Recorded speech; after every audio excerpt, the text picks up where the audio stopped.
Railway ते Shyam YouTube channel पर आप सभी लोगों का स्वागत है। आज के इस वीडियो के माध्यम से मैं आप सभी लोगों के लिए रेलवे ग्रुप डी भर्ती परीक्षा 2025 के लिए जो हमारी पीवाईक्यू प्रश्नों की सीरीज चल रही उस सीरीज में आज का अपना सेट संख्या हो जाती है 70 और आज का जो मैं आप सभी लोगों के लिए पेपर कराने वाला हूँ उस पेपर की दिनांक हो जाती है 13 सितंबर 2022 की तृतीय पाली। तो आज की इस वीडियो को आपको शुरू से लेकर के एंड तक फुल वॉच करते रहना है। आज की वीडियो अगर आपको पसंद आए तो प्लीज़ वीडियो को लाइक और चैनल को आप लोग सब्सक्राइब करना बिल्कुल है ना भूलें। और मैं आपको बता दूं कि GK GS current affair science के जो प्रश्न आज की पाली में पूछे गए थे वो सारे प्रश्न आपको देखने को मिलेंगे। तो उन प्रश्नों में से आप कितने प्रश्न सही कर पाते हो कमेंट बॉक्स में आपको अपना स्कोर है वो शेयर करना। तो चलिएगा फिर शुरू करते हैं आज का अपना ये railway group D special set संख्या 70। तो पहला प्रश्न आ जाता है आपके सामने कि नेप्थलीन की गोलियां डॉट डॉट से तैयार की जाती हैं। तो बताओ किससे तैयार होती हैं ये नेप्थलीन की गोलियां। पहले प्रश्न का राइट आंसर क्या हो जाएगा? तो इन गोलियों को कोल तार से तैयार किया जाता है। एक का चौथा ऑप्शन देने वालों का राइट आंसर हो जाएगा। चलिएगा अगला प्रश्न है प्रश्न संख्या 3 आ जाता है कि भारतीय संविधान का डॉट डॉट संसद की सदस्यता के लिए योग्यता निर्धारित करता है। तो कौन सा अनुच्छेद निर्धारित करता है संसद की सदस्यता के लिए योग्यता? 3 नंबर प्रश्न का राइट आंसर क्या हो जाएगा? तो ये करता है अनुच्छेद 84। 3 का पहला ऑप्शन देने वालों का राइट आंसर हो जाएगा। चलिएगा अगला प्रश्न आ जाता है प्रश्न संख्या 4 है कि मार्च 2022 तक प्राप्त जानकारी के अनुसार भारत में निम्न में से कौन सा बैंक निजी क्षेत्र का सबसे बड़ा बैंक है? तो बताओ कौन सा हो जाएगा निजी क्षेत्र का सबसे बड़ा बैंक? 4 नंबर प्रश्न का राइट आंसर क्या हो जाएगा? 4 के चारों ऑप्शन आपके स्क्रीन पर शो रहा है। तो ये इस बैंक का नाम हो जाएगा HDFC बैंक है। दूसरा ऑप्शन देने वालों का राइट आंसर हो जाएगा।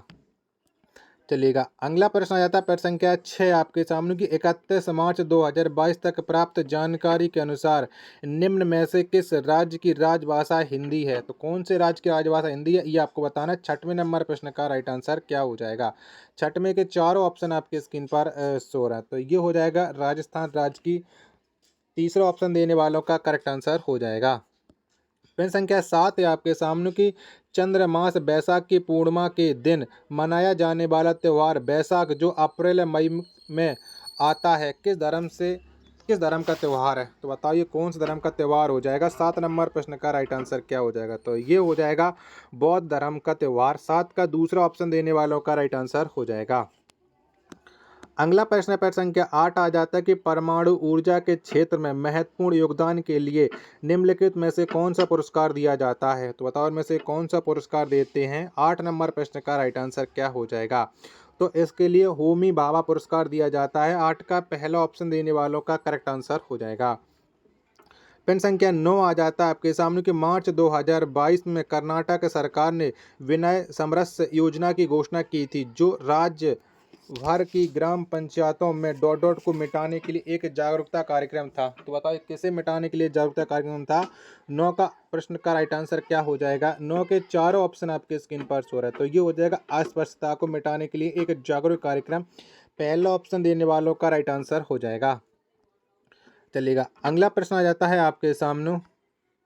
वीडियो पसंद आ रही होगी तो प्लीज़ वीडियो को लाइक और चैनल को आप लोग सब्सक्राइब करना बिल्कुल है ना भूलें। 13 नंबर का प्रश्न है कि जून 2022 में खेलो इंडिया यूथ गेम्स का कौन सा संस्करण आयोजित किया गया था? तो बताओ कौन सा संस्करण का आयोजन हुआ था जून 2022 में? तो ये हुआ था चौथा संस्करण का आयोजन। 13 का चौथा ऑप्शन देने वालों का राइट आंसर हो जाएगा। चलिएगा अगला प्रश्न आ जाता है आपके सामने। प्रश्न संख्या 16 की डॉट डॉट पर विद्युत चुंबक का निर्माण होता है। तो बताओ किस पर होता है विद्युत चुंबक का निर्माण? 16 का आंसर आपको बताना है। 16 के चारों ऑप्शन आपके स्क्रीन पर शो रहा है। तो मृदु लोहे की कोर के चारों ओर कुंडलित कुंडली के माध्यम से प्रवाहित करने।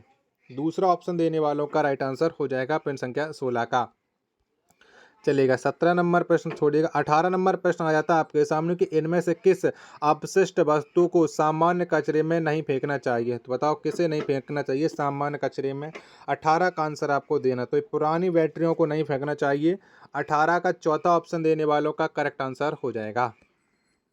प्रश्न संख्या 19 है आपके सामने कि निम्न में से कौन सा पूरे शरीर में संचारित होता है और चोट वाले स्थान पर रक्त का थक्का बनाने में मदद करके रिसाव को बंद करता है? तो कौन करता है?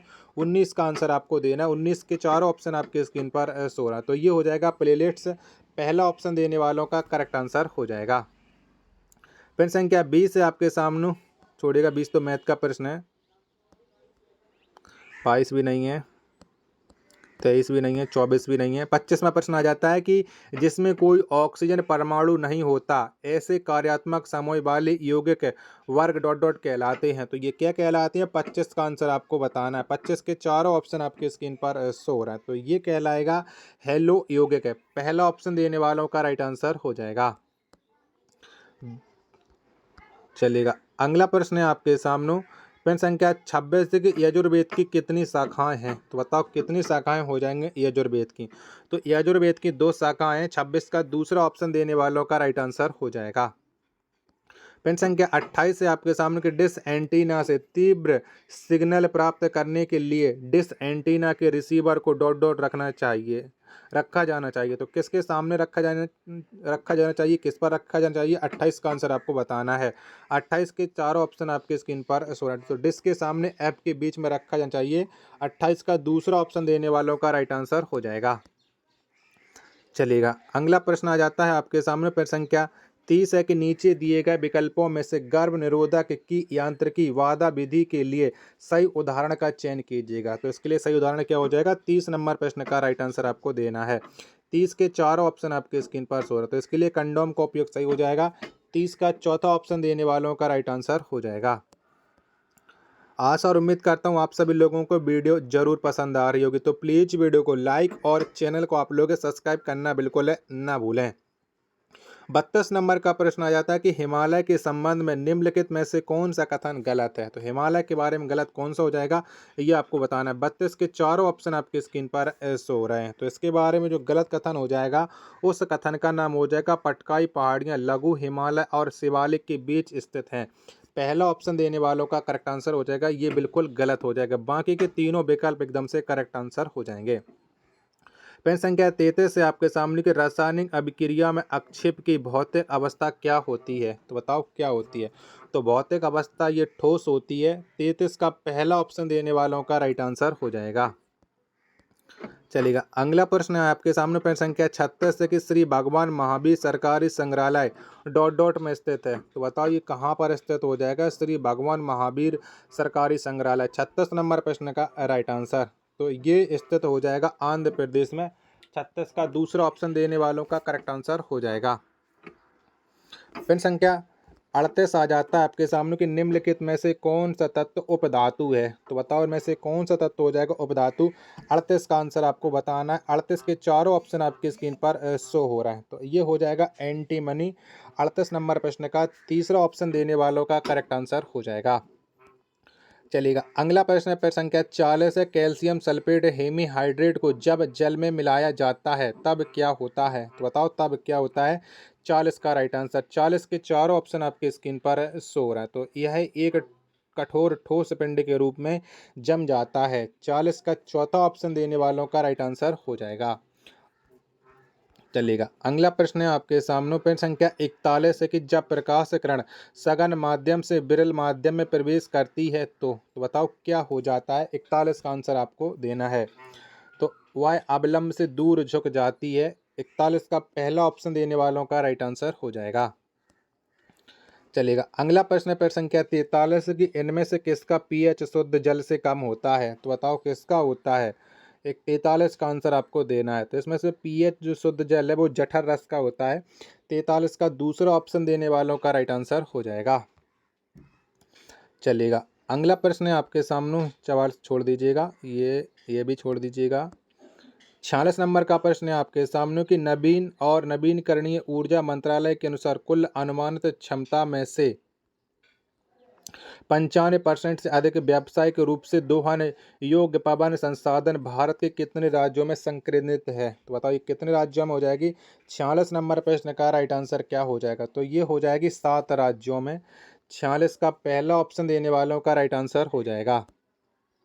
प्रश्न संख्या 47 है आपके सामने कि भारत का पहला ई वेस्ट क्लिनिक कहाँ स्थापित किया गया है? तो बताओ कहाँ पर स्थापना हुई है भारत का पहला ई वेस्ट क्लिनिक की? 47 नंबर प्रश्न का राइट आंसर क्या हो जाएगा? तो इसकी स्थापना भोपाल में हुई है। 47 का पहला ऑप्शन देने वालों का राइट आंसर हो जाएगा। अगला प्रश्न है प्रश्न संख्या 49 है कि जुलाई 2021 में किस सरकार के महिला एवं बाल विकास विभाग ने निराश्रित बच्चों को चिन्हित करने की एक नीति लागू की और उन्होंने चिन्हित व पुनर्वासित करने का दायित्व अपनी 10 एजेंसियों को सौंपा। तो किस सरकार के ने सोचा है? 49 का आंसर आपको बताना है। 49 का राइट आंसर क्या हो जाएगा? तो इसका संबंध हो जाएगा दिल्ली सरकार से। 49 का तीसरा ऑप्शन देने वालों का राइट आंसर हो जाएगा। वीडियो पसंद आ रही होगी तो प्लीज वीडियो को लाइक और चैनल को आप लोग सब्सक्राइब करना बिल्कुल ना भूलें। अगला प्रश्न है प्रश्न संख्या 53 है कि भारत में उद्योग अधिनियम में अधिनियमित किया गया था। तो बताओ कब आया था ये उद्योग अधिनियम? 53 नंबर प्रश्न का राइट आंसर क्या हो जाएगा? तो ये अधिनियम आया था 1951 में।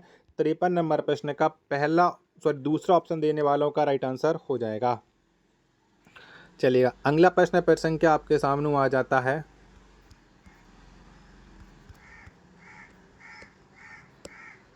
57 नंबर का कि पादपों में कार्बन डाइऑक्साइड और ऑक्सीजन का विनिमय द्वारा होता है। तो ये किसके द्वारा होता है? 57 का राइट आंसर क्या हो जाएगा? 57 के चारों ऑप्शन आपके स्क्रीन पर शो रहे हैं। तो ये विसरण के द्वारा होता है। 57 का तीसरा ऑप्शन देने वालों का करेक्ट आंसर हो जाएगा। चलेगा अगला प्रश्न प्रश्न संख्या 58 आ जाता है कि प्रत्येक 20 ओम के दो प्रतिरोध समांतर क्रम में संयोजित हैं।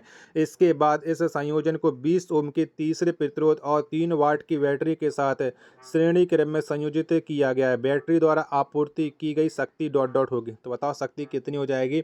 58 नंबर प्रश्न का राइट आंसर क्या हो जाएगा? 58 के चारों ऑप्शन आपकी स्क्रीन पर शो रहा है। तो इसका राइट आंसर हो जाएगा 0.30 वाट बोल्ट चौथा ऑप्शन देने वालों का राइट आंसर हो जाएगा। चलिएगा अगला प्रश्न है आपके सामने प्रश्न संख्या 60 है कि मार्च 2022 में किसे एयर इंडिया का अध्यक्ष नियुक्त किया गया था? तो बताओ कौन बने थे मार्च 2022 में एयर इंडिया के अध्यक्ष?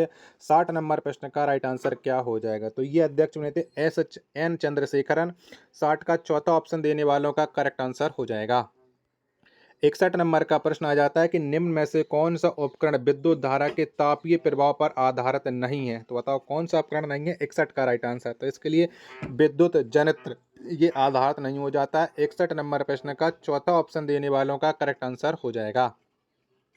प्रश्न संख्या 62 है आपके सामने कि इनमें से कौन सा पठार 500 मीटर की औसत ऊंचाई के साथ राजस्थान, मध्य प्रदेश और गुजरात में फैला है? तो कौन फैला है? 62 नंबर प्रश्न का राइट आंसर क्या हो जाएगा?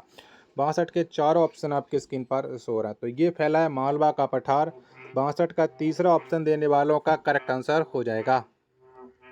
चलेगा अगला प्रश्न है प्रश्न संख्या 64 आ जाता है कि इनमें से कौन सा आणविक सूत्र चक्रीय हाइड्रोकार्बन से संबंधित है? तो बताओ कौन संबंध रखता है चक्रीय हाइड्रोकार्बन से? 64 नंबर प्रश्न का राइट आंसर क्या हो जाएगा? तो ये हो जाएगा C6H12। 64 का चौथा ऑप्शन देने वालों का राइट आंसर हो जाएगा। चलिएगा अगला प्रश्न है आपके सामने प्रश्न संख्या 69 की अवतल दर्पण के समांतर प्रकाश पुंज परावर्तन के बाद मुख्य फोकस से होकर गुजरेगा। तो बताओ किसके सामने से? 69 का आंसर आपको देना है। तो ये मुख्य अक्ष करेक्ट आंसर हो जाएगा 69 का तीसरा ऑप्शन देने वालों का। चलेगा अगला प्रश्न है प्रश्न संख्या 70 कि निम्न में से कौन सा पुरस्कार ग्राम सभाओं को शामिल करके सामाजिक आर्थिक विकास में उनके उत्कृष्ट योगदान के लिए ग्राम पंचायतों ग्राम परिषदों को दिया गया? तो बताओ ये कौन सा पुरस्कार हो जाएगा? 70 का आंसर आपको देना है। 70 के चार ऑप्शन इन्हीं तीन ऑप्शन में से आप लोग देख लीजिएगा, इन्हीं में तीनों से डिसाइड करना है। तो इसका राइट आंसर हो जाएगा नानाजी देशमुख राष्ट्रीय गौरव ग्राम सभा पुरस्कार। दूसरा ऑप्शन 70 का देने वालों का राइट आंसर हो जाएगा। चलेगा अगला प्रश्न देखते हैं कि 71 नंबर का प्रश्न आ जाता है कि निम्न में से कौन सा 2 कार्बन वाला अणु है? तो बताओ इनमें से कौन सा है 2 कार्बन वाला अणु? 71 का आंसर तो ये एथेनॉल हो जाएगा। 71 का तीसरा ऑप्शन देने वालों का करेक्ट आंसर हो जाएगा। चलेगा अगला प्रश्न है आपके सामने प्रश्न संख्या 77 है आपके सामने कि थोड़ा बिला रहा क्वेश्चन, आप लोग समझ सकते हो। कि मार्च 2022 में किस भारतीय क्रिकेटर ने श्रीलंका के खिलाफ खेले गए टेस्ट मैच में नाबाद 175 रन बनाकर टेस्ट क्रिकेट में 7 नंबर पर उससे नीचे बल्लेबाजी करते हुए सर्वाधिक स्कोर बनाने वाले भारतीय खिलाड़ी कपिल देव का रिकॉर्ड तोड़ा। तो ये किसने तोड़ा था? 77 का आंसर आपको बताना है। 77 के चारों ऑप्शन आपके स्क्रीन पर सो रहा है। तो ये रिकॉर्ड रविंद्र जडेजा ने तोड़ा था। चौथा ऑप्शन देने वालों का राइट आंसर हो जाएगा। चलिएगा, अगला प्रश्न है आपके सामने। जब तक आप लोग वीडियो को लाइक करके चैनल को आप लोग जरूर सब्सक्राइब कर लीजिए, क्योंकि जितना आप लोग हमें सपोर्ट करोगे उतना हमें मोटिवेशन मिलता है, जिससे मैं आप सभी लोगों के लिए और बेहतरीन क्लासेस लेकर के आने की पूरी कोशिश में रहता हूं। 87 नंबर का प्रश्न आ जाता है कि एक प्रबल चुंबक को किसी स्थिर कुंडली की ओर ले जाया जाता है। जब चुंबक की गति की दिशा और कुंडली के तल के बीच का कोण डॉट डॉट होगा, तब कुंडली में प्रेरित धारा न्यूनतम होगी। तो बताओ कोण कितना होना चाहिए? 87 का आंसर आपको देना है। तो कोण है ये 0 डिग्री होना चाहिए। 87 का तीसरा ऑप्शन देने वालों का राइट आंसर हो जाएगा। चलिएगा, अगला प्रश्न आ जाता है आपके सामने। प्रश्न संख्या 89 की वर्षा जल संचयन का प्राथमिक उद्देश्य क्या है? तो बताओ इसका प्राथमिक उद्देश्य क्या हो जाएगा? 89 नंबर प्रश्न का राइट आंसर।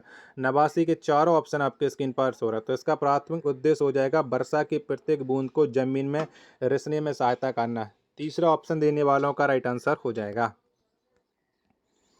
चलेगा, प्रश्न संख्या 92 आ जाता है आपके सामने कि सिस्टोलिक दबाव डॉट डॉट का माप है। तो बताओ ये किसका हो जाएगा?